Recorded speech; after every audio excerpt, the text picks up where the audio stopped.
The sociocultural categories in the Igbo community. Everyone has a place. Have you ever helped your mommy set the table before dinner? Maybe your daddy welcomed the visitors, your big brother carried the chairs, your big sister served the food, and you helped by giving everyone a cup of water. When everyone does their part, everything goes smoothly, doesn't it? Well, long ago, that was exactly how life was in every Igbo community. Come with me, and let me tell you a beautiful story about how the Igbo people work together like one big happy family. One big family. Many years ago, before there were big cities, traffic, or mobile phones, the Igbo people lived in peaceful villages where everyone knew one another. The children played together. The adults worked together. The elders prayed for the community. Everyone believed that no one was too small or too big to be useful. Each person had a special responsibility, and together they made the village a happy place to live. Be with us today. These different groups are called the sociocultural categories of the Igbo Your community. basket is looking beautiful. Let's meet And your them. carving is perfect. The Humuna, the fathers of the family. Every family had a group called the Humuna. These were the fathers, uncles, brothers, and other male relatives from the same family. Whenever there was a misunderstanding, the Umona gathered to listen carefully and help bring peace. They also protected the family, welcomed visitors, organized important ceremonies, and made sure everyone was treated fairly. The Humuna understood that true leadership is not about giving orders, it is about serving others with love and wisdom. The Humu Hada, the daughters who never forgot home. Now, here comes a very special group. They are called the Humu Hada. Even after a daughter got married and moved to another town, she never stopped being part of her father's family. Whenever there was trouble, the Humu Ado returned home to help settle disagreements and encourage forgiveness. They reminded everyone that love is stronger than anger and that peace is always worth protecting. Because of their wisdom, they were greatly respected. The Ndi Inyom, the caring mothers.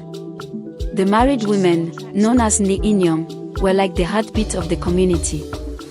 They cared for their families, looked after the children, prepared food during celebrations, comforted people during difficult times, and taught younger women how to be responsible, hardworking, and kind. Their love helped families grow stronger every day.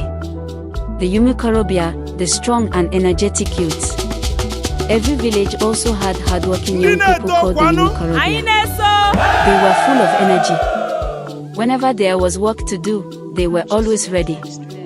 They cleaned the village, repaired roads, helped during festivals, protected the community, and gladly offered their strength whenever it was needed. They showed everyone that being young is not a reason to be lazy, it is an opportunity to serve. The Ndi Ichi, the wise elders. Every story needs wise grandparents, doesn't it? In the Igbo community, these wise people were called the Ndi Ichi. Because they had lived for many years, people trusted their advice. Whenever difficult decisions had to be made, everyone listened carefully to the elders.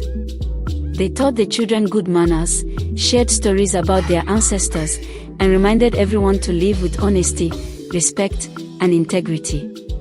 The Igbo people believe that wisdom is one of life's greatest treasures. Age grades, friends growing together.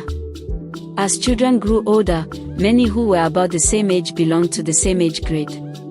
They learned together, worked together, played together, and later helped their village together. Whether it was planting trees, cleaning the community, preparing for festivals, or helping people in need, they worked as one team. They learned that great things happen when friends work together.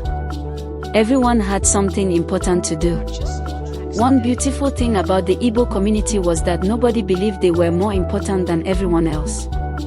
When there was a wedding, everybody helped. When a baby was born, everyone celebrated. When someone was sick, the community came together. When there was work to do, everyone offered a helping hand.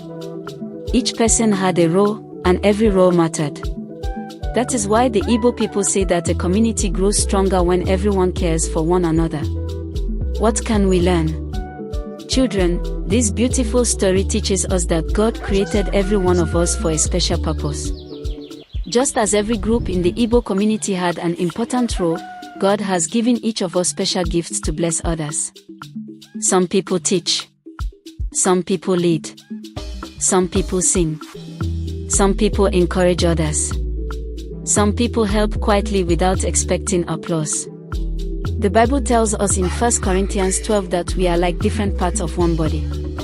The eyes, the hands, the feet, and the ears are all different, but every part is important. When they work together, the whole body becomes strong. In the same way, God wants us to love one another, respect our parents and elders, help our friends, serve our community, and use our talents to make the world a better place. Always remember, children, you are important. No matter how young you are, God has given you something special that nobody else can do exactly the way you can. So be kind. Be hardworking. Be respectful. Be willing to help others. When we use our gifts to serve one another, we shine brightly and bring glory to God.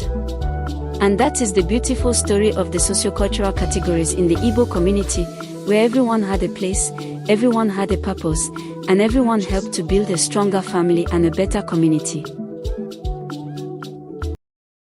This documentary is brought to you by Pakpando Language Hub.